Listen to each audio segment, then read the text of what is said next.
Any trip ups in the schedule? So I know that you're Oh, let's high look it up. on 10 or 11 wins, right? Myself, yes. I mean, if you look at this schedule, it's definitely, if there's an easier schedule for anyone in the conference, it's probably for you're probably looking at that being Oklahoma State's. Oklahoma State isn't as good as they've been by a long shot. I don't care what anybody tells you, but that being Our said, guy. yeah, I love Cody, but man, I think that he's drinking a lot of Kool-Aid in that. And to me, it's more of a matter of just kind of like what we were just talking about. The 3-3-5 is a tough defense to get if you haven't already been running it, and they haven't been. You add in a bunch of guys that haven't been in the system and haven't done it before, a new coordinator.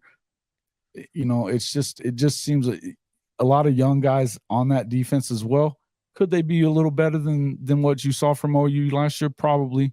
But then you got to add in the fact that they've got a new quarterback, a guy that hasn't been able to keep a job anywhere so far, and then a bunch of young guys. And maybe they're going to be able to just change their offense into a run heavy 3,500 yard year offense. I tend to doubt that.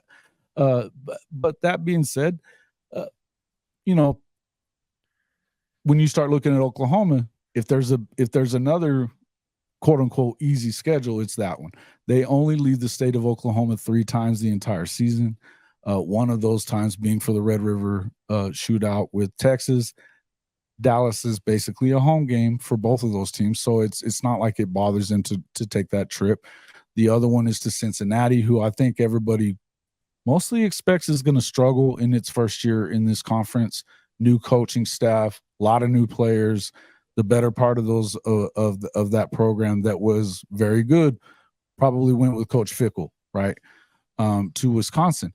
So even though they were a playoff team a couple of years ago, it's kind of a tall order for them to beat Oklahoma in that first conference game of the year with the new coach, new system, new everything. The other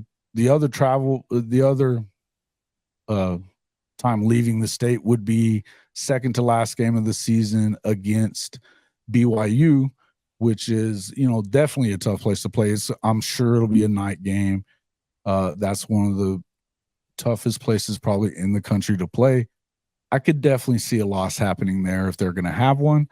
The only other loss that you should have probably would be Texas in the Red River game, because they certainly have the best roster in the league without a doubt. And I think that there's a reason why they were picked by 41 media members in the Big 12 to win the conference, to be number one in the conference preseason. Whether or not they're able to do that, I still have my questions. But as their other tough game, I could see some losses. I might, Fel BV said something about 9-3. I can see 3 to 4 teams that possibly could beat them. I think UCF probably kicked themselves, or is probably going to be kicking themselves by the time all is said and done, because of the way that they've been so boisterous about coming in and beating OU in Norman, taking it to Dylan Gabriel, their former quarterback. They probably should have just shut up, came in and did the job, and then talked about it, but they didn't. When you start kind of putting a target on your back, which they've done a lot of this year, it's kind of weird to me. Kansas with Jalen Daniels, I think that they're a threat to everybody that they play. As long as he's healthy, that's a team with Lance Leipold. I mean, he's clearly one of the better coaches in the country that most people don't really know about that much. He's going to put an offense on the field that is dangerous, particularly with Jalen Daniels. Weird to me that he was picked the preseason player of the year. They also had Devin Neal on that first team offense. Their best running back, who had a fantastic year a year ago as well, but yet they still have them picked to finish 9th in the league. It's a little odd to me. I would definitely pick them above UCF. Any of the new teams, I definitely have Kansas ahead of K-State. That's not a team that's on Oklahoma's schedule this year. I think the toughest games are going to be the Kansas, UCF, I don't really see Oklahoma State as a huge as a huge threat because they're just generally not. TCU, I kind of suspect that that's another team that you have to, give them props. Sonny Dykes did a great job in his first year at TCU. They did have a lot of those super seniors that we've been talking about a lot that helped them a lot, I think. A lot of those guys are gone. They had 8 guys that went to the draft, 7, 8 guys, something like that went into the draft. Those guys are gone. Max Duggan's gone. They've got a new offense. It may look similar to what they were running with Garrett Riley. It's not the same thing. As Oklahoma fans, we know that. So I suspect that when you get 67 hung on you in the national championship game in front of everybody, you could have a bit of a hangover. We'll see. Again, that's the last game of the season. They will be at home. I think they probably got some revenge on their mind after losing the way that they did and losing their quarterback in the game against TCU a year ago. But we'll see. Again, another possible that they possibly could lose. I would think BYU, UCF, Kansas, maybe TCU, UCF, maybe Texas. Yes. There's only one game that they're not favored to win in Vegas, and that's just the Texas game. So in the end, yeah, they should win 10, 11 games, play for the conference championship. Now, whether or not that's going to be allowed or not, we're going to have to wait and see. I suspect that, and in talking to Matt Campbell, they're going to put together a defense that's going to give you an opportunity most weeks. But I just don't know that I trust in that Iowa State offense because you hadn't seen much out of it since, not yet. And even in the years that they went to that conference championship game, they really didn't have a whole lot they weren't going to stay on the field for that long with it. Even having guys like Breece Hall and what's his name that's playing quarterback for the Niners now. They've got some Brock Purdy. Yeah, of course, Brock Purdy. Even then, it kind of was what it was. But I still feel like really, even if there were 4 schools that you could look at, do you believe all 4 of them are going to beat Oklahoma? I don't. I think at most they should. I think their floor would be 9-3. I'm more inclined to say they're going to go 10-2, and possibly even better. But I think 10-2 is right around where I suspect that they should end up by the time, and that should put them in the conference championship game.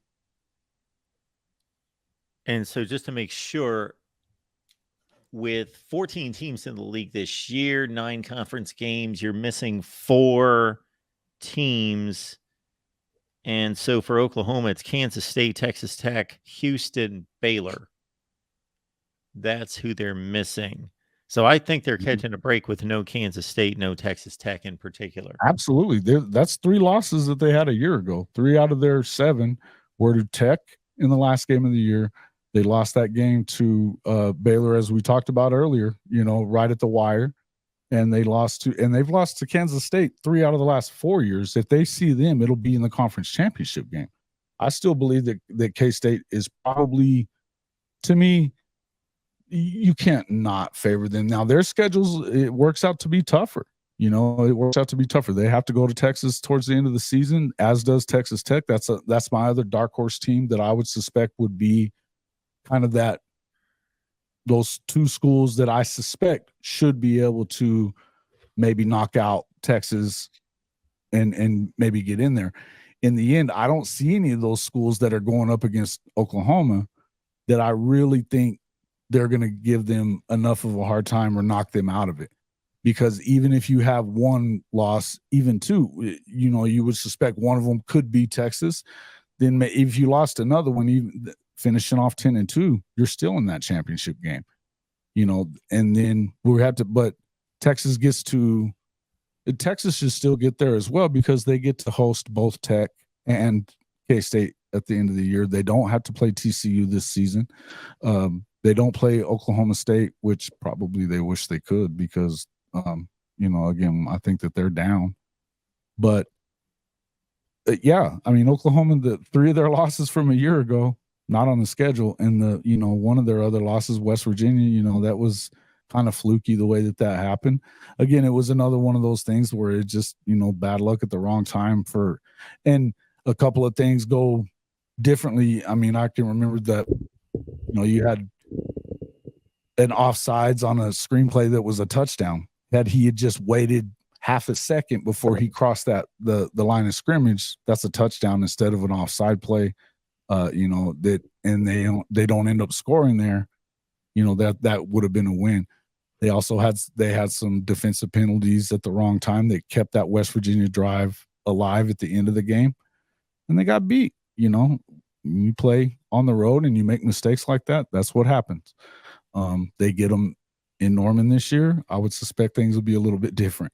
The Kansas game is scary because it's Kansas because it's Leipold and Jalen Daniels, but they haven't had as much problem with Kansas as Texas has. It's the other Kansas school that's given OU fits over the last 4 years. So I suspect that that sets up pretty well for OU in the end. I really feel like that's one of those deals where, the better teams that we see coming into it, which everything could change, but the teams that we suspect are going to be the best teams in this conference coming into it, OU kind of catches a break and doesn't get them during the regular season. Frank says, is OU going to be able to hit a field goal? Schmidt, 12 of 18, better from distance last year, got better as the season went on, but still a bit of a shaky season out of him in 22. Yeah, I don't know.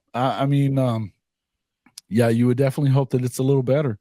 One thing I'll tell you is that you would expect that special teams will get better too. That's one of the things that Lincoln Riley doesn't do is practice special teams a whole lot. So, they don't practice it at all. They don't have a coordinator, any of that. They do now. So things should be a little better. But yeah, you got to have a kicker that can put it through the uprights. Again, that's just one of those, deals that, hopefully you don't have to worry about field goals a whole lot, hopefully you go down there and it's a lot of extra point kicks, because this offense should be punching them in the end zone with this kind of with a schedule. The Big 12 teams don't fear OU like in the past. Yeah, who says, Phil BV? Who says that? Because I would tell you that they all still do. Especially when you've recruited and worked the portal the way that they have. There's one roster in the entire conference that's anywhere close to what OU's is, except for Texas. That's it. There's one. So yeah, you said it, but which one of those teams are saying that? Because I don't think you know what you're talking about.